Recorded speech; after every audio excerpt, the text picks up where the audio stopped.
Secretary of State Condoleezza Rice joins us now. She served as National Security Advisor to President George W. Bush. She then became the first female African-American Secretary of State. Good morning. Good morning. We will talk later about your book, but first about populism.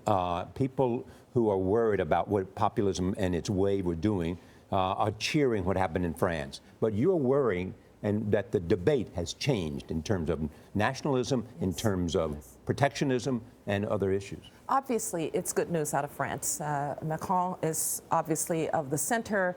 No one, I think, who believes in globalization or immigration or free trade would have wanted Marine Le Pen to win. Nonetheless, those issues are still there.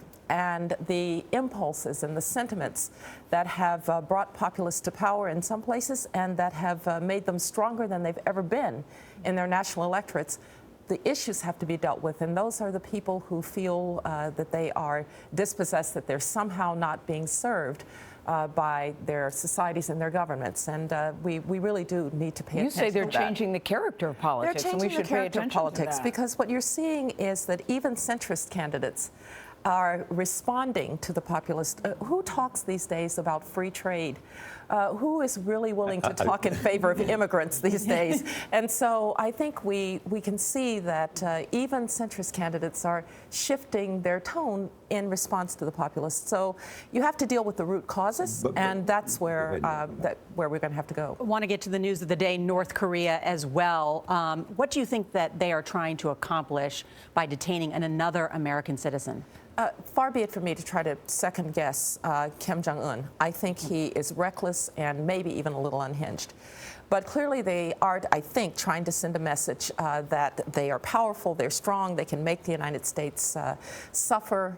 And this is not a situation that any American president can ultimately tolerate. Something has to be done about that nuclear program. Shouldn't tolerate, but President Trump said that he would be honored to meet with him and called him a smart cookie. Well, he is a smart cookie. He wouldn't have survived that long. So let's be clear that he obviously knows what he's doing.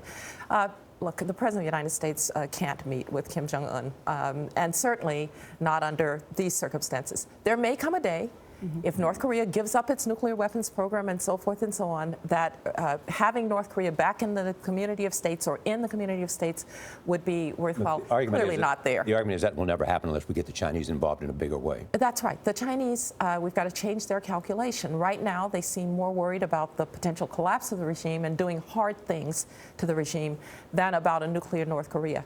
I think that's what the administration is trying to do, is to change that calculus so that the Chinese see that if they don't deal with the North Koreans, we will. You, among others, have said that the Trump government has in its national security a group of very smart people. Yes. What worries you about the Trump government? Look, this is an outstanding team, all of them, and that is very comforting.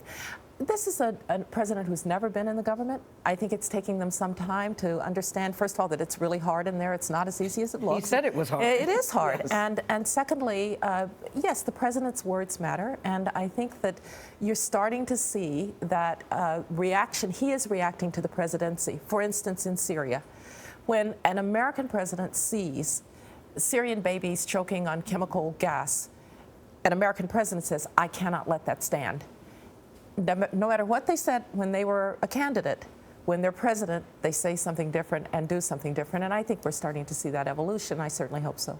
Yeah, Sally Yates is testifying today before the Senate Judiciary Committee. What are the key questions that need to be asked of her today? Well, obviously, we're all waiting to hear what she's going to say, and far be it from me to be the person to ask the questions, but we do need to understand what was going on before the inauguration of the president.